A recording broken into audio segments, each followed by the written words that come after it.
안녕하십니까. 대전, 세종, 충남 뉴스입니다. 추석을 하루 앞두고 대목을 맞은 전통시장은 막바지 명절 음식 마련에 나선 사람들로 북적였습니다. 주말부터 이어진 긴 연휴에 상점가에도 가족 단위 시민들의 발길이 이어졌는데요. 추석 연휴 표정 성룡희 기자가 담아왔습니다. 전통시장 골목이 사람들로 가득 찼습니다. 전 가게에서는 달걀옷을 입은 전들이 노릇노릇 구워지고 식을 새도 없이 날개 돋친 듯 팔려나갑니다.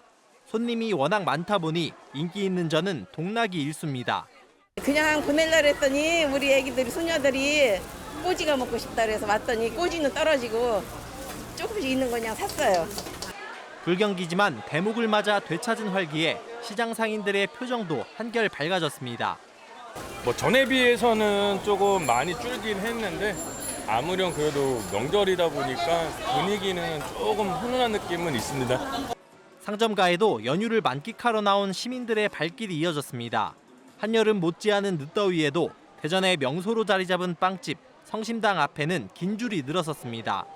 모처럼 고향의 빵을 맛보러 온 사람들에게는 기다림마저도 즐거움입니다. 대전 오면 꼭 성심당부터 들려야겠다라고 생각해가지고 서울에서 찾아오게 됐습니다. 빵 풍성하게 사들고 인사드리고 또 사촌동생이랑 나가서 또 놀까. 더위에 지친 사람들은 지하상가를 찾아 쇼핑과 먹거리를 즐겼습니다. 연휴가 길어서 바람 좀 쐴 겸 지하상가로 가족끼리 조금 마실러 왔어요. 밖은 되게 더운데 여기는 시원하고 이제 먹을거리도 있고 해서 너무 좋은 것 같아요. 추석을 하루 앞둔 오늘 시민들은 명절 음식을 준비하고 가족과 함께 시간을 보내며 풍성한 한가위 연휴를 즐겼습니다. KBS 뉴스 성룡입니다. 세종과 공주, 논산, 부여, 청양, 태안, 보령, 홍성에 폭염경보가, 대전과 충남 나머지 지역에는 폭염주의보가 발효 중인 가운데 오늘도 폭염이 이어졌습니다. 오늘 낮 최고 기온은 보령이 34.1도로 가장 높았고 태안 34도, 서산 33.5, 당진 33, 세종 32.4, 대전 32.1도 등을 보였습니다. 내일은 가끔 구름 많은 가운데 소나기가 내리는 곳이 있겠고 아침 기온은 24도에서 26도, 낮 최고 기온은 30도에서 33도를 보이겠습니다. 초등학교에서 방과 후에 아이들을 돌봐주는 늘봄학교가 운영되고 있지만 여전히 홀로 시간을 보내는 어린이들이 많습니다.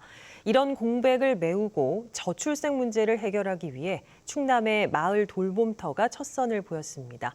박지은 기자의 보도입니다. 학교 이후 부모님 퇴근 시간까지 하루 5시간 이상을 홀로 보냈던 11살 오아론 군. 학교가 끝나자마자 텅 빈 집 대신 이젠 마을 돌봄터로 향합니다. 집에서도 가깝다 보니 부담 없이 찾을 수 있고 무엇보다 심리적 안정감이 큽니다. 혼자 있으니까 막 놀아달라고 할 수도 없고 지금은 뭐 무서울 필요가 없고. 돌봄 말고도 체육활동과 공예체험 등 요일별로 다양한 특별활동이 운영돼 학부모들의 반응도 좋습니다. 저희가 이제 이렇게 필요할 때 아이를 안심하고 맡길 수 있는 기간이 있다는 게 참 경제적으로도 여러 가지로 도움이 되는 것 같습니다.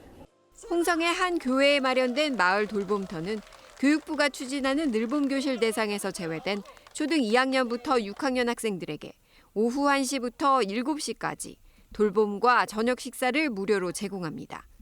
4천만 원의 예산이 투입돼 돌봄에 필요한 장소를 갖추고 전문 인력 3명을 고용했습니다.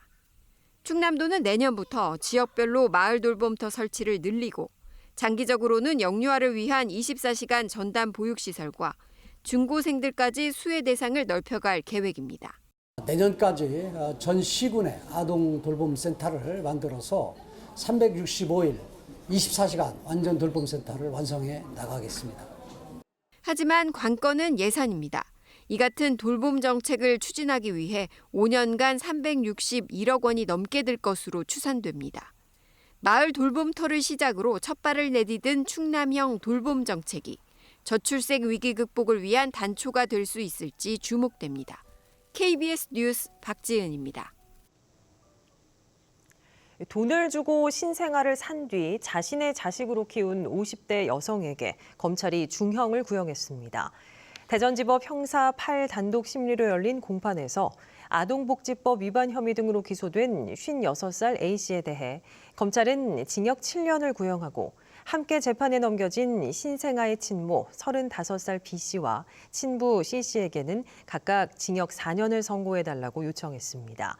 A씨는 지난 2018년 10월 부산에서 B씨 부부에게 500만 원을 주고 태어난 지 닷새 된 여자아이를 데려온 뒤 자신이 출산한 것처럼 꾸며 허위로 출생 신고한 혐의로 기소됐습니다.